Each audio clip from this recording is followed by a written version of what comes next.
I see trees of green, red roses too. I see them bloom. Ya está con nosotros Ernesto Gavier, precandidato de la Unión Cívica Radical. En una instancia ya prácticamente de organización, hoy estamos hablando mucho de cartas, hablamos con un mazo inclusive en el principio del programa, ya con las cartas sobre la mesa, ¿no? Ya con una decisión tomada de luchar por la preferencia de los belvillenses para lograr la intendencia. Y yo le digo, Gavier, digamos, si uno presta atención a todas las encuestas que están dando vuelta, le podría decir de que le pido al señor director si puede poner la primera placa que mostrábamos los precandidatos del PJ al aire, en donde estábamos comentando al inicio del programa que la anterior, que los candidatos del PJ, alguno se baja, otro está pensando seriamente en qué va a hacer. Concretamente estamos hablando de que Matías Mustafa tiene la firme decisión de bajarse de su candidatura. Quien mejor anda en todas las encuestas, sea de la oposición, del oficialismo, es Abraham Galo, y que Gabriel Miniguti está señalando a todo el mundo que, muchachos, trabajemos por el tema de la candidatura de Schiaretti, trabajemos por el 5 de julio y después vemos, por el momento pongamos las barbas en remojo.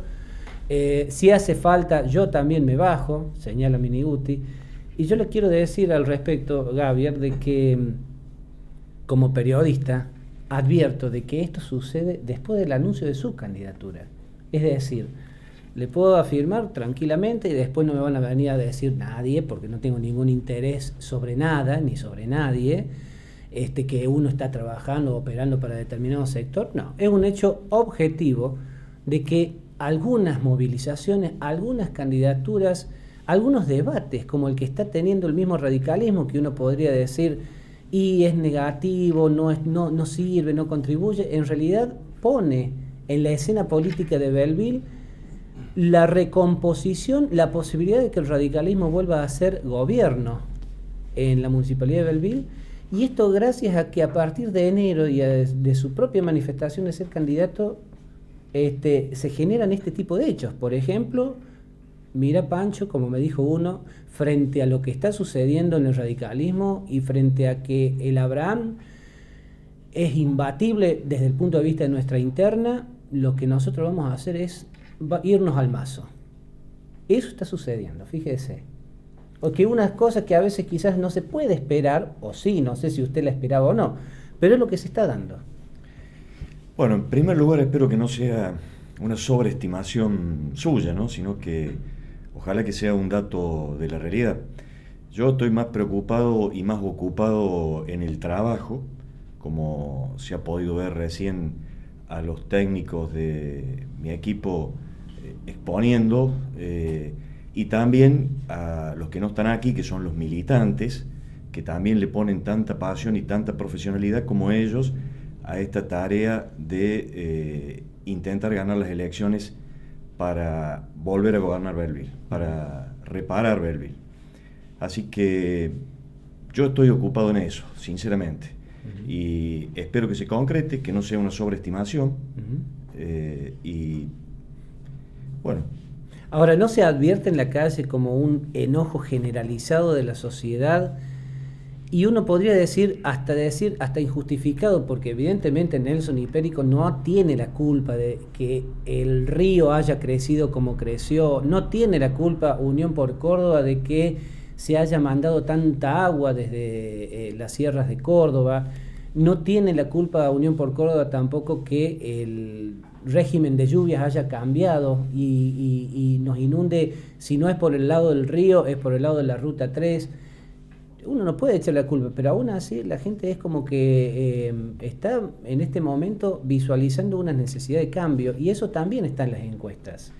Sí, yo creo que no es solamente el tema de las dos inundaciones lo que genera este enojo de los belvillenses, enojo y hasta diría casi una depresión de los belvillenses. Duele ver la ciudad y ver la resignación en algunos casos, que aparentemente... Resignación. Yo he visto, sí, resignación como que esto ya es inevitable, que luego de la inundación he escuchado gente con ganas de irse a vivir a Villa María, por ejemplo, cosa que realmente es doloroso que suceda en una ciudad tan querida como Belleville, que ocurran estas cosas. Por eso digo, no es solamente la inundación, fue también la falta de reacción después de la primera inundación, la falta de previsión a la segunda, pero también hay una sensación de abandono y de descuido de toda la ciudad. Recién se hablaba de las calles de tierra, se habla de las calles asfaltadas por este mismo gobierno que ya están todas rotas, se habla de la falta de vivienda, se habla de un montón de necesidades en los barrios, lugares que necesitan cloacas, en estas épocas que suben las napas y no se pueden ni siquiera usar pozos negros. Es decir, uno advierte que en Belleville hay mucha necesidad de los vecinos de ser escuchados y de ser atendidos principalmente, ¿no? Por eso yo digo, el enojo no es solamente por los fenómenos naturales, que evidentemente algo de la mano del hombre también hay en todo eso. Pero yo, viendo esta situación, tengo una visión de la ciudad que requiere un ida y vuelta. Fíjese, sin ninguna originalidad, tomando aquello de Ramón Bautista Mestre cuando fue intendente por primera vez en la ciudad de Córdoba en 1983, hablamos del padre del actual intendente de Córdoba. Él tenía una consigna que era de la periferia al centro, ¿no?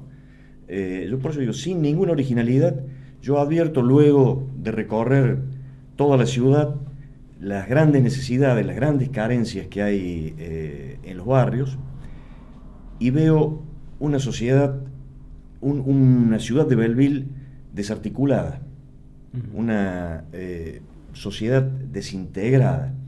Entonces uno ve que de los barrios se ve al centro con un cierto rencor, y desde el centro se ve de alguna manera despectivamente lo que está ocurriendo en los barrios. Entonces nosotros retomamos aquella consigna de Mestre de decir, las obras y los servicios vendrán de la periferia hacia el centro, pero el centro también tiene que dar una devolución a la periferia, y esa devolución va en deporte, va en cultura, va en desarrollo social, va en contención social.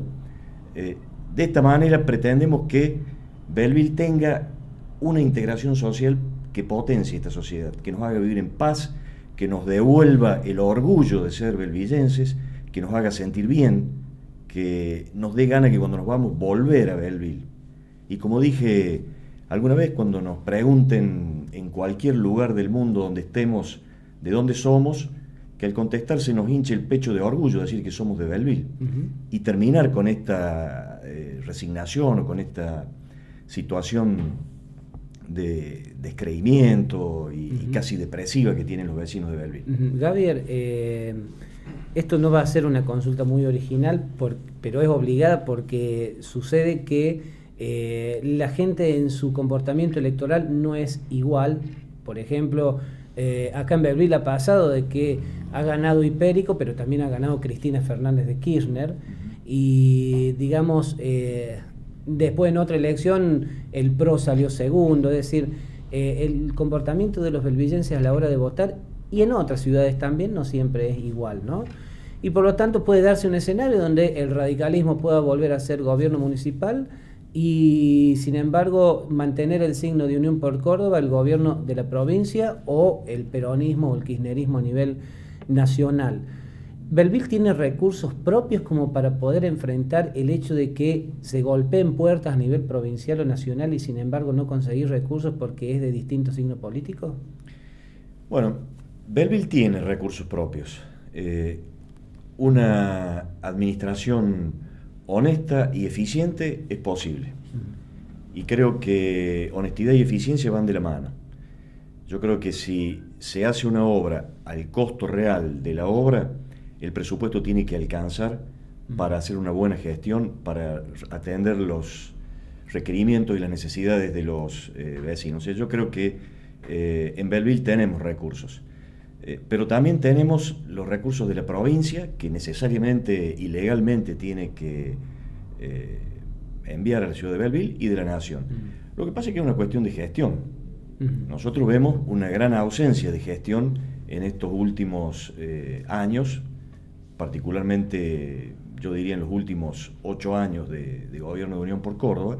Vemos una ausencia total de gestión de recursos, ya sea a nivel provincial o a nivel nacional. Y esto de que, porque el gobierno de la provincia sea de un signo político y el gobierno de la ciudad sea de otro signo político, no van a llegar los recursos, es un mito. Ajá. Fíjese, hoy tenemos el gobierno de la ciudad del mismo signo político que el gobierno de la provincia. Y sin embargo, los recursos no llegan. Entonces, bueno, es un mito. Yo creo que es una cuestión de gestión, de compromiso del intendente, y los recursos se tienen que lograr. Además de movilizar lo que son los fondos locales, ¿no? Yo, una de las propuestas que tengo para generar recursos es tomar del sector privado, ¿no? Estos dineros que están en los bancos. He propuesto la figura del fideicomiso, que es un instrumento jurídico, una herramienta muy poderosa. Usted sabe que esa propuesta que usted nos está mencionando ya ha generado la réplica de algunos sectores que ven amenazadas sus plataformas electorales, y he escuchado de parte de alguna dirigencia del PJ, es muy fácil lo que plantea Gabriel, eso es impracticable, lo dice como para poder decir va a haber dinero, pero eso después no va a poder llevarse a la práctica. Yo no sé por qué lo dicen, porque en realidad el instrumento jurídico está y ya hay antecedentes. ¿Será porque nunca lo hicieron? Porque nunca lo hicieron, nunca se les ocurrió, pero le aseguro que hay antecedentes y muy cercanos a Belleville, donde se aplicó por primera vez, no sé si en la historia, pero sí en la provincia de Córdoba, y concretamente le voy a señalar, fue en la ciudad de Marcos Juárez. Creo que fue en la intendencia de Henry de la Rosa, que estableció un fideicomiso afectando el 30% de la coparticipación que recibía la ciudad de Marcos Juárez a un fondo fiduciario. Sobre ese fondo, y por una suma que no recuerdo en este momento, porque lo que le estoy diciendo data, fíjese, del año 95, por lo tanto, no es ninguna novedad lo que yo estoy planteando. Sí es una novedad en Belleville. Con un plazo de devolución fue, si mal no recuerdo, 3 años, con una tasa de interés. Usted sabe que al traspasar ese 30% de la coparticipación a un fiduciario, el que compra los títulos, porque sobre ese fondo fiduciario se emite un título, y los ahorristas lo compran, los inversores lo compran. Entonces el municipio se hace rápidamente de ese fondo, y el inversor tiene la seguridad absoluta de que va a cobrar, porque ese fondo fiduciario es intangible. No puede ser afectado a ninguna otra cosa, no puede ser objeto de embargos, no puede ser, bajo ningún punto de vista puede ser tocado, sino que está destinado a restituir. O sea que es una herramienta totalmente segura para el inversor. Entonces nosotros apuntamos a que los ahorristas de Belleville inviertan en Belleville, inviertan en la obra pública de Belleville, con la certeza de que van a recuperar su inversión, más una renta que esa inversión va a generar. Y de esta forma, ese dinero es una forma de generar un recurso para la obra pública. Yo lo tenía pensado para la obra pública. Entonces, generamos movilización de recursos económicos de la ciudad, inversión pública, trabajo, dinamización de la economía local. Y por si todo esto fuera poco, solucionamos problemas de obra pública, solucionamos problemas que tiene la ciudad en este momento. Realmente creo que negarse a esta posibilidad que se está utilizando fundamentalmente en el sector privado, pero que ya ha sido utilizada en el sector público, es desconocimiento puro. Queda clarísimo. Nos queda medio minuto de programa, pero lo vamos a usar en el último bloque para esta propuesta que generalmente le damos a los candidatos y precandidatos a intendente para acompañar ideas ajenas y aplicar las propias. Eso en el último bloque. I see trees of green, red roses too. I see them blue.